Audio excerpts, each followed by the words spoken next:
My name is Kenneth, and today we're going to talk about the difference between compound and simple interest and the rule of 72. Now, the reason that compound interest is important is because it makes money grow faster. Simple interest is good, but it's only useful for certain circumstances. So let's get started. So first, we're going to look at simple interest.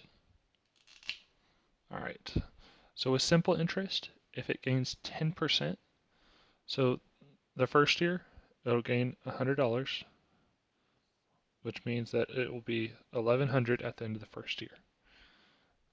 And at the second year, it will still earn $100, meaning the second year, it will be worth $1,200. Now, that's pretty simple, but let's look at what compound interest does at the same rate. All right, as soon as I can get this cap on. All right, now let me set this down for 1 second while I get this uncapped. Maybe. All right, there we go. All right. So with compound interest, if it gains 10%, the first year it's going to do the same thing. It's $100. And it'll be $1,100 at the end of that. Now, with compound interest, the thing is every time it compounds, the amount goes up. So this time it's 1,100, not 1,000. So it goes from 100 to 110. And that gives us 1, 2, 1, 0, 100, $1,210. I can't do math. All right, so now with these, it just means that the money grows a little bit faster. Short term, you can't really see the benefits. I mean, you give it a couple more cycles and you start to see the real benefits, but I want to talk about the rule of 72 versus the rule of 100. Now, with the rule of 72, it's going to be for the compound interest, the fast moving interest. So let's get that pulled up. Look at that.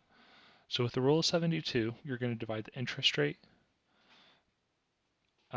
into 72, and however many it is how many times or years it will take to double. So with the rule of 72, you're looking at the first time in about 7.2 years. And then for it to double again, you're looking at about 14.4. Okay, so it's pretty simple math. 21.6, 28.8. So now y'all can see it, but so the rule of 100 is a little bit different. So the rule of 100, kind of my name for it, is going to be how many. So for the first one, you're going to divide the interest rate by 100. So you're looking at 10 years. Let me just get rid of that. It's going to be 10 years before it doubles. But see, compound interest moves up as it goes. Simple interest doesn't. So for that first 10 years, for it to double again, you're looking at 20 years because it's now doubled. So instead of 100, it would be 200. And then you would divide that. 10 into 200, so it'd be 20 years. So it'd be 30-year mark before the next time it doubled. And after that, instead of 20, it'd be 40 years. So you're looking at 70 years before it doubles again. Now, at this point, this was 40, so this is 80. So you're looking at 150 years before you can double it to the same amount as if you had compound interest. That's why there's such a huge difference. So you always want to put your money to work for you. If you found this video useful, please like, subscribe, and share. If you didn't, leave a comment down below and I'll look over it and take all the criticism positively. Thank you for watching, and have an awesome day.